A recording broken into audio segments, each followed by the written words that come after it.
instalados en la queja. Si son los demás, si son algunos, si son solo algunos dentro de la iglesia que tienen el poder o la responsabilidad de conducir al pueblo de Dios, pues algunos pueden quedarse fuera, mirar desde fuera y simplemente quejarse y pretender. En cambio, la corresponsabilidad, que creo que es uno de los frutos de este texto de Números 11, nos recuerda que cada uno estamos llamados a operar concretamente y hacer nuestra parte. Bueno, esto sería mi resumen del artículo. Luego, si tienen ganas de leerse el artículo, igual encuentran más detalles. Gracias. Muchísimas gracias, Francesco. Me parece interesante, deja muchos puntos como para seguir profundizando, ¿no? Sobre todo esto que nos ayuda hoy a redescubrir el papel que cada uno de los componentes del pueblo de Dios puede tener en la misión, ¿no? Y bueno, la autoridad no deriva de una especie de delegación del que está al frente o el que está arriba, no son delegados de Moisés, sino del mismo espíritu, ¿no? Un poco en la línea de la sinodalidad marcada por Francisco hoy, la participación en los ministerios que no derivan de la jerarquía, sino del bautismo, ¿no es cierto? No, una eclesiología no, con base no en el ministerio ordenado, no en el sacramento del orden, sino una eclesiología fundada en el bautismo común, en la participación en la única Ruaj de Dios. Me parece interesantísimo, entonces, por este lado. Y ahora, bueno, damos la palabra a Marta, que nos va a ayudar un poco a recoger el desafío y a profundizar en esta reflexión. Gracias, Marta. Pues muchas gracias, Jorge y Francesco, por esta posibilidad de estar aquí en el coloquio. Y bueno, también agradecer a toda la revista no bíblica y a los que están ahora conectados, pues por la atención, ¿no? Y el interés por este tema y por este artículo que a mí me ha parecido muy sugerente. Una de las cosas más sugerentes o que quisiera resaltar es lo que un poco Francesco ha dicho al inicio, que es haber escogido un pasaje, ¿no? del Antiguo Testamento para extraer conclusiones importantes sobre la sinodalidad, porque no es algo que se esté haciendo, y además que lo haya hecho de una manera, a mi juicio, bastante equilibrada y sin forzar el texto. Y además también, bueno, pues con ese manejo que tiene, ¿no? de este texto bíblico, que conoce bien y también que lo explica muy bien a lo largo de todo lo que es el desarrollo, ¿no? del argumento. Yo simplemente, pues por entablar diálogo, quisiera a lo mejor hacer 3 o 4 preguntas, no sé, lo que nos dé tiempo. Es verdad que no era objeto del artículo, el números 12, pero sí que es verdad que he oído, en lo que puedo conocer, que algunos autores piensan que números 12 es una especie de forma un díptico con números 11, y en cierto modo algunos opinan que hace de correctivo. Esto que para reaccionar o para que Francesco reaccione, voy a leer algo que dice el profesor Gianni Barbiero en una especie de volumen conjunto que escribieron profesores de la Universidad Gregoriana y del Bíblico sobre el tema de la inspiración.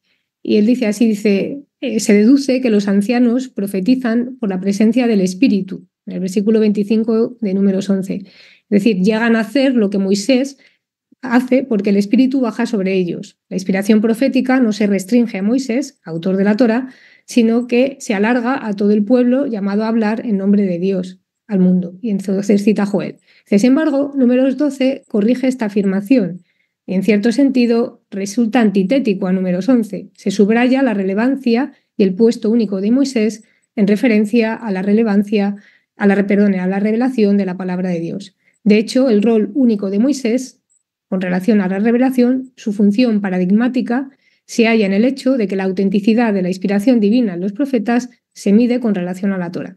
La Torá es el fundamento para verificar la inspiración de las otras 2 partes del Antiguo Testamento, profetas y escritos. No sé cuál es la opinión que le merece a Francesco, ¿no? Esto de si el número 12 es un díptico y además correctivo, ¿no? Con respecto a esta cuestión también de la autoridad. Bueno, más habla de la inspiración, pero Gracias, Marta. Me encanta de que saques a colación este tema porque de repente me he visto otra vez en mi tesis doctoral y justamente has mencionado Gianni Barbiero, que era el advocatus diaboli, supuestamente era el segundo moderador, pero ha hecho un poco esa función. Y una de las cosas que más dificultad he tenido en intentar explicar en esa sede era que aun siendo posible ver una interconexión entre números 11 y números 12, había otra manera de interpretar la situación, y es decir, que no hay mucho que ver entre el mensaje de números 11 y el mensaje de números 12. Y algunas de las explicaciones que hemos dado anteriormente, diciendo que ni el verbo vaitnabeu ni la ruach tenían que ver con la profecía normal, ya hacen entender claramente que no soy muy partidario de entender números 11 como algo que tenga que ver con la profecía, y por ende no veo en qué sentido números 12 corrija números 11.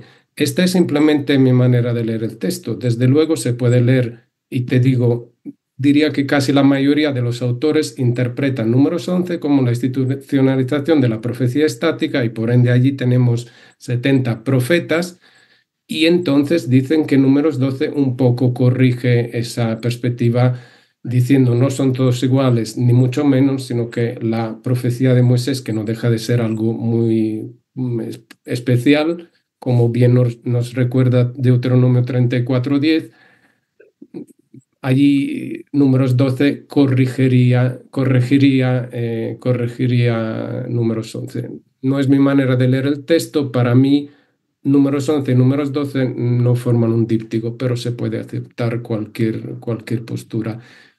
Si hay algo que une el relato de números 11 con el relato de números 12, es otra vez el tema de la queja. Lo que pasa es que en números 12 la queja es doméstica, puesto que de Moisés se quejan los hermanos. Y es otra vez una queja sobre la autoridad. Me parece que sí, que sean temas que se pueden acercar, pero no uno consecuencia del otro, y no lo vería como un díptico. Esto es un poco mi manera de ver, un poco consecuente con las apreciaciones que he hecho en el artículo, en la tesis también, y que he intentado resumir antes. Ahí también me ha gustado mucho cuando, bueno, que ahora lo has explicado muy bien, ¿no? Lo de el tema de que el espíritu no es de Moisés, sino que el espíritu descansa, ¿no? Sobre Moisés y después sobre los ancianos, y que por lo tanto, o sea, las consecuencias, ¿no? Que no son titulares, ¿no? Pones en el artículo, ¿no? En sentido absoluto, no son dueños de la autoridad. Pero no obstante, yo me preguntaba por qué no hacer como Joel 3, es decir, que el espíritu baje, ¿no? Directamente, ¿no? Y por qué no, y por qué el texto remarca, ¿no? Que es el espíritu el que se va en cierto modo a apartar, es parte, ¿no? De ese espíritu que está sobre Moisés. No sé, yo recordaba también, aunque hay citas ahí, Éxodo 18 también y Deuteronomio 1, recordaba también a otro profesor, que también para nosotros conocido, Pietro Bobati, ¿no? Que él interpreta en ese códice deuteronómico, en lo que es la sección 17-18, él dice, bueno, Moisés ya está a punto de irse, ¿no?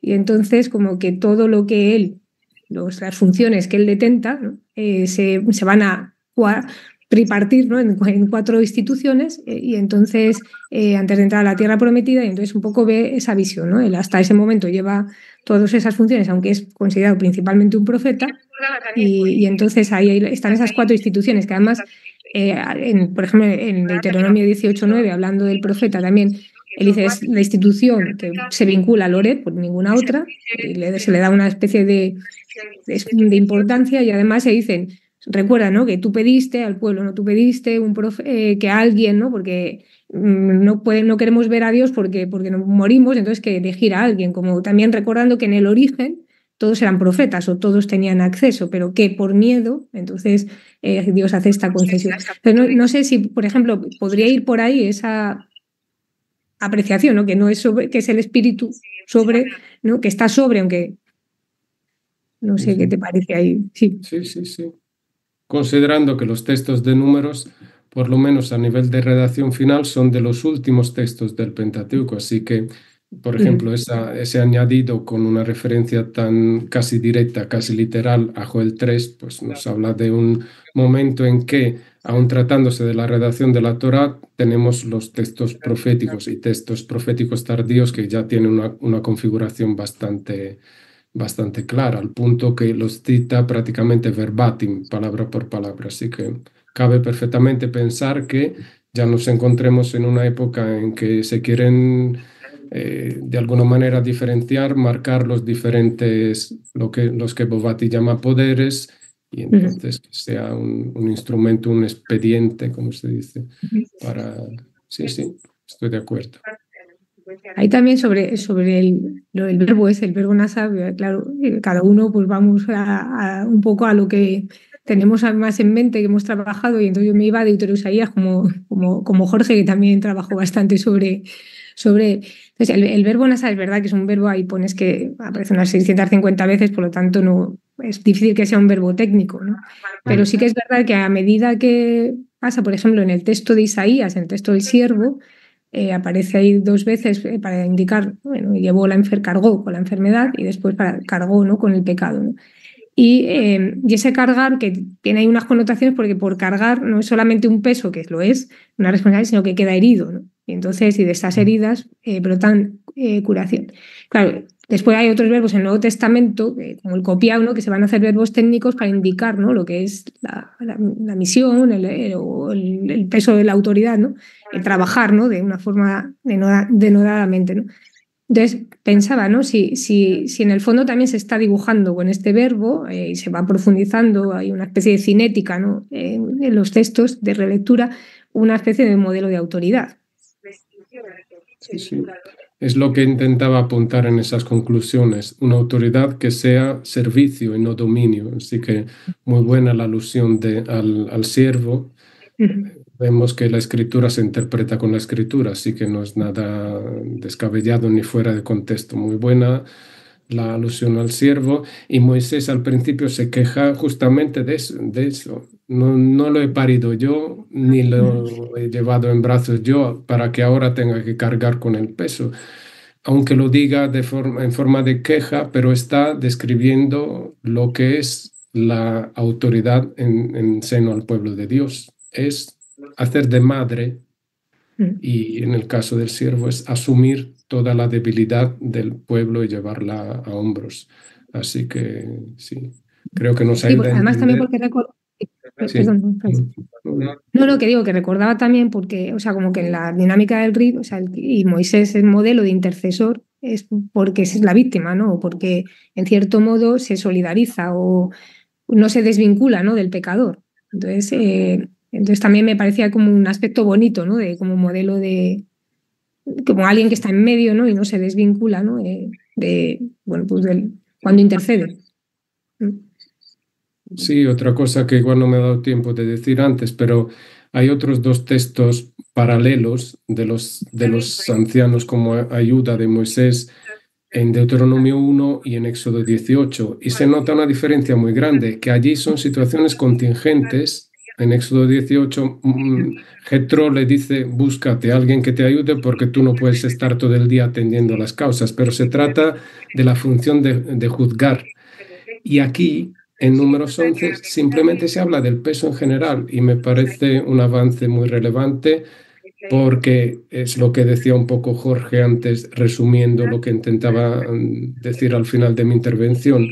No se trata simplemente de delegar un poquito de actividades porque a lo mejor la jerarquía, entre comillas, no puede más, y entonces dice, bueno, que hagan los demás también. No se trata de compartir las migas de la autoridad, sino realmente de compartirlo todo y de llevar el peso. No se trata simplemente de hacer cosas, sino de entrar. Yo creo que la dinámica sinodal pretende ser esto, no simplemente repartirnos las tareas, sino vivir el ser iglesia como una misión común que cada uno ejerce, desde luego, cada uno ejerce según su carisma y según las posibilidades que tenga, pero no importa la cantidad o la alteza de la responsabilidad concreta que cada uno tenga, porque cada granito de arena ahí aporta, y creo que este texto nos ayuda a entender bien este matiz de la sinodalidad, por eso creo que es muy actual.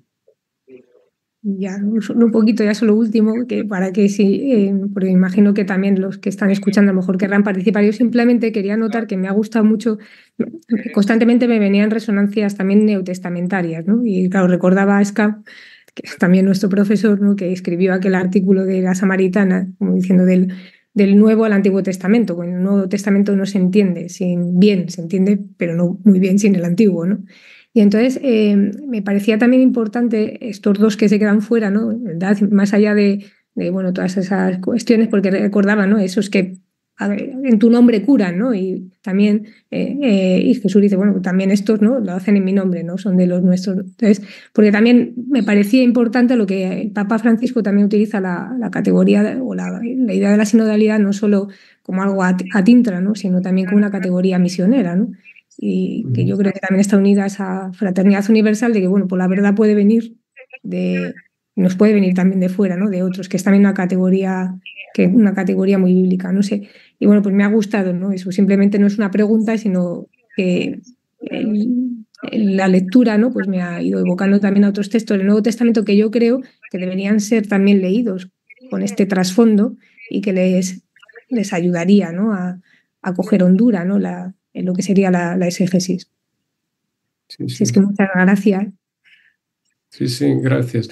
Sí, desde luego, los 72 que Jesús envía delante de sí no es un número casual, son 70 más 2. En otro orden de cosa, la versión griega que llamamos 70, en realidad, según la tradición, los traductores eran 72. Por brevedad, en vez de hebdeconta kaiduo, ha quedado en hebdeconta, que son solo 70, pero en realidad eran 72. Así que es un número que recurre en varias circunstancias y el origen posiblemente sea este número 11. Así que gracias, Marta. Muy bien, muchísimas gracias. Ahí sí, no hemos recordado, pero si en la audiencia hay alguna pregunta, pueden hacerla a través del chat en vivo, tanto del Facebook como de YouTube. Se las vamos aquí a presentar tanto a Francesco como a Marta. Me ha parecido muy interesante esto de retomar en una intertextualidad más amplia también esto del verbo nasá y de esta función de la autoridad como servicio y la autoridad como servicio no solo paterno, sino materno, ¿no? Volviendo al Isaías 40 al 55, con ese juego incluso de que hace tanto en la crítica, en el capítulo 46, a los que se fían de los ídolos, de las imágenes cultuales, ¿no es cierto? Cuando dicen ellas intentan llevarlos, cargar con los ídolos, con las figuras de Marduk y de Nabu, etc. Y en cambio, dice, yo en cambio soy yo quien los carga con vosotros, carga con ustedes, ¿no es cierto? Y lo vengo haciendo desde siempre, desde que han nacido, ¿no? Con esa imagen casi de la nodriza o de la madre que carga con los hijos, ¿no? Me ocurre que también está en el trasfondo de esta participación de el- de la función materna de Dios que primero Moisés mismo ha asumido respecto, aun cuando en tensión, ¿no? No soy yo quien lo ha dado luz, no soy yo quien ha cargado, un poco en esa tensión permanente que aparece entre la responsabilidad de Moisés y la responsabilidad de Dios respecto del pueblo, ¿no? Un poco en la discusión en el capítulo 33 también del Éxodo, ¿no es cierto? Cuando en esa, tu pueblo se ha extraviado, tu pueblo es el que tú has sacado de Egipto, y Moisés que dice, tu pueblo, el que tú has sacado de Egipto, ¿no es cierto? En esa especie de discusión entre marido y mujer, casi como echándole las culpas de lo que el hijo ha hecho mal o bien, ¿verdad? Me parece interesante esa visión que amplía, saca el tema de la autoridad de lo meramente jurídico institucional y le pone en este plano del hacerse cargo, ¿no? Cargar como hacerse cargo del otro, no solo como soportar la carga, el peso, sino también hacerse cargo, llevar consigo, ¿no? Sobrellevar de alguna manera, ¿no? Llevar encima, cargar con. Me parece interesante para seguir dándole vuelta, ¿no? Aquí a ver si hay algunas eh, preguntas que presentan en el chat. Pregunta, ¿cómo se refleja? eh, entonces, aquí en el caso del liderazgo de Moisés, en la conducción del pueblo de Israel en el desierto, eh, en momentos de consulta y de discernimiento comunitario, podría ser aquí también podría haber alguna beta en ese orden. Es decir, si bien has dicho, Francesco, que en el caso del Deuteronomio 1 y Éxodo 18 se trata de situaciones contingentes, y aquí va mucho más allá porque habla de una corresponsabilidad total. ¿Cómo se eh, encaminaría esto en la línea de un discernimiento comunitario, del ejercicio compartido de la autoridad? No sé si hay algo. Sí, es una gran pregunta y no creo que esté yo muy capacitado para responderlo porque se requieren conocimientos eclesiológicos adecuados y no heréticos como los nuestros de los biblistas, que siempre jugamos en el borderline somos nosotros, así que mejor que no me enzarce en cuestiones demasiado delicadas, pero yo creo que...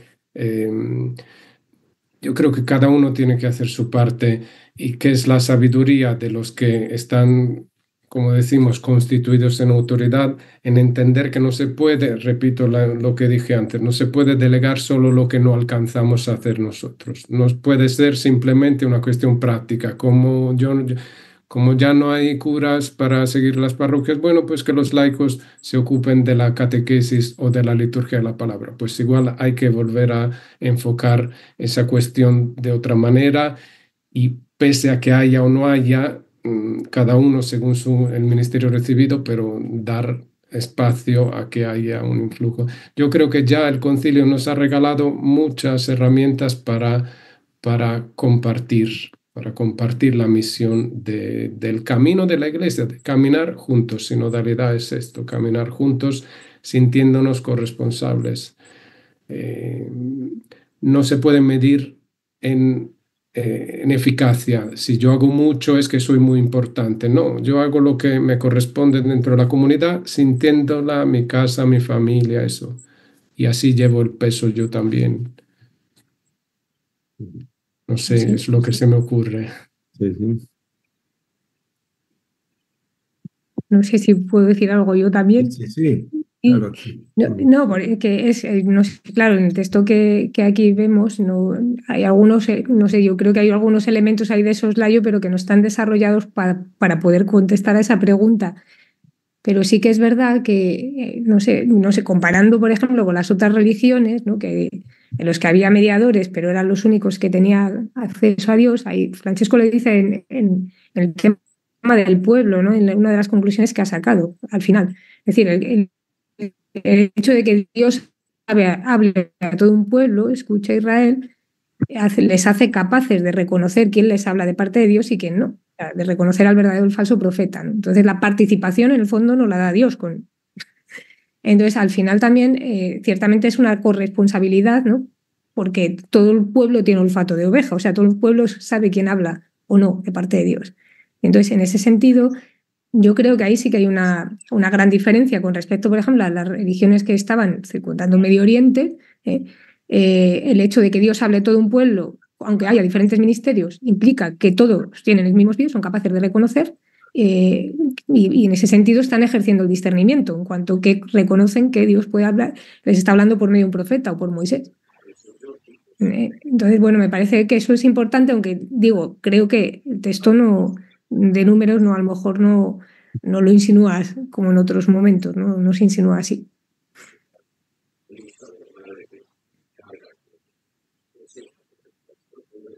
Sí, desde luego, el tema la mediación no parece tan exclusivista, ¿no es cierto? En el caso de Moisés, sino suscitando justamente participación en el tema, ¿no? E incluso en bueno, en todo el contexto del Éxodo también, ¿no es cierto? O la experiencia del Oref, de haber escuchado todos y de pedirle, no podemos nosotros escuchar, mejor que te hable a ti y que tú nos transmitas aquí los mensajes, ¿no? Pero en realidad el destinatario es el pueblo entero, ¿no?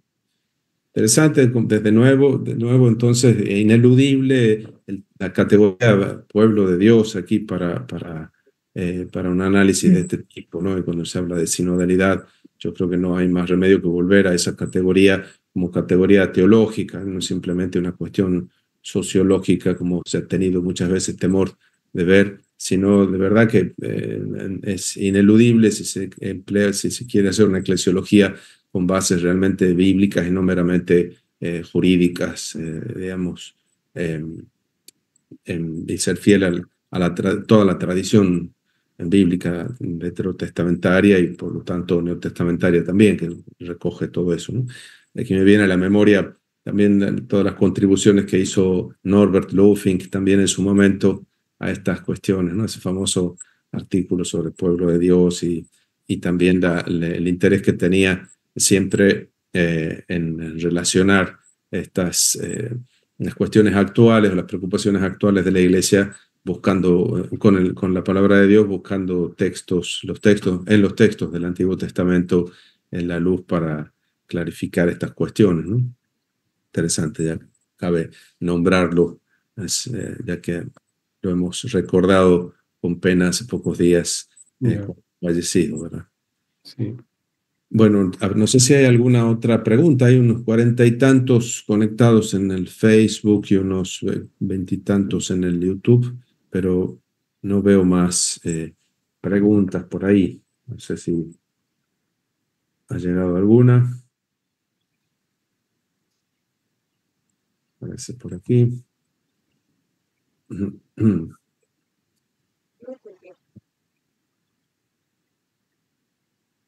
Muy bien ahí. Bueno, entonces yo les agradezco muchísimo de nuevo. Un placer de no solo verlos, sino compartir este momento de trabajo y del esfuerzo que que confluye en este artículo que nos ha hecho pensar. Y ojalá que, bueno, que se multipliquen también estas contribuciones que nos ayuden a encontrar, a recuperar nuestras raíces y a partir de esas raíces renovar también la vida actual de nuestras iglesias, ¿no?